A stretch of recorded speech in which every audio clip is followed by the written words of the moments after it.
ফরজ গোসল করার পদ্ধতি হলো, আপনার গোসল ফরজ হলে বাথরুমে গোসলখানায় গিয়ে সর্বপ্রথম আপনার শরীরের যে জায়গায় নাপাক লাগছে বা কাপড়ের যে জায়গায় নাপাক লাগছে সেই জায়গাটা কি করা, পরিষ্কার করে নেওয়া আগে। যদি আপনার জায়গাটা চিহ্নিত থাকে যে এই জায়গাটা নাপাক লাগছে, ওই জায়গাটা ধুয়ে ফেলান। এরপরে নামাজের জন্য যেভাবে আমি অজু করছি সেভাবে অজু করা।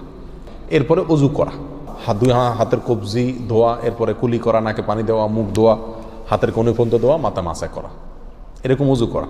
অজু করার পরে এবার আপনি গোসল করেন।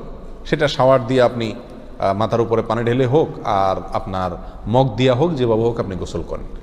গোসল করা শেষ হয়ে গেলে, গোসল করে যখন বের হয়ে যাবেন, তখন যাওয়ার আগ দিয়া ওই যে পাও ধোয়া বাকি আছে হুজুর, যাওয়ার আগ দিয়া পায়ের ওখানে পানি ঢেলে টাকনো পর্যন্ত পাও ধুয়ে ফেললেন, বাস গোসল হয়ে গেল। এই ভিতরে আপনার শরীরের প্রতিটি অঙ্গের প্রতিটি জায়গায় পানি পৌঁছানোর চেষ্টা করতে হবে। প্রকাশ্য অঙ্গ যেগুলো, নাভির প্যাচ থেকে নিয়ে, বগলের নিচ থেকে নিয়ে, আঙ্গুলের চিপা থেকে নিয়ে, প্রত্যেকটা জায়গায় যেন পানি যায়, সেজন্য সেখানে পানি পৌঁছানোর চেষ্টা করতে হবে। ডলার দরকার হলে ডলবে, যেভাবে ওখানে পানি পৌঁছাতে হবে। কানের প্যাঁচের ভিতরে, একেবারে গভীরে না, প্যাঁচগুলোর ভিতরে যেন পানি যায় সেদিকগুলো খেয়াল রাখতে হবে। কোনো একটি জায়গা যদি শুকনা থাকে তাহলে কি হবে না, ফরজ গোসল হবে না। অতএব পরিপূর্ণ শরীর যাতে ধোয়া হয় সেদিকটা খেয়াল রাখতে হবে।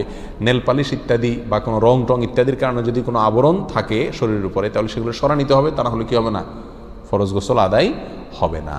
কথা, প্রথমে শরীর এবং কাপড় থেকে নাপাকগুলো ধুয়ে নেব, এরপরে অজু করব পূর্ণাঙ্গভাবে, পাও ধোয়া বাদে, এরপরে গোসল করব।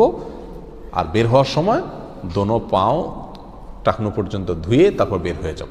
এই গোসলের সাথে আমার অজু হয়ে গেল। এই গোসলের পরে আর কি করার দরকার নাই, অজু করার দরকার নাই। অনেকে গোসলের পরে অজু করেন, এটা কোনো প্রয়োজন নাই। তবে কেউ যদি গোসল করা অবস্থায় তার পেশাব চলে আসে, অনেকে আছে পানির স্পর্শ লাগলে পেশাব বেশি আসে, তো গোসল করা অবস্থায় যদি তিনি পেশাব করে দেন বা অজুভঙ্গের কোনো কারণ তার ভিতরে আসে, তার বায়ু ছাড়লেন, তাহলে তো সেক্ষেত্রে অজু যেটা শুরুতে করছিল ওইটুক তো আর নাই। তাহলে তাকে আবার কি করতে হবে, নতুন করে গোসলের পরে অজু করতে হবে।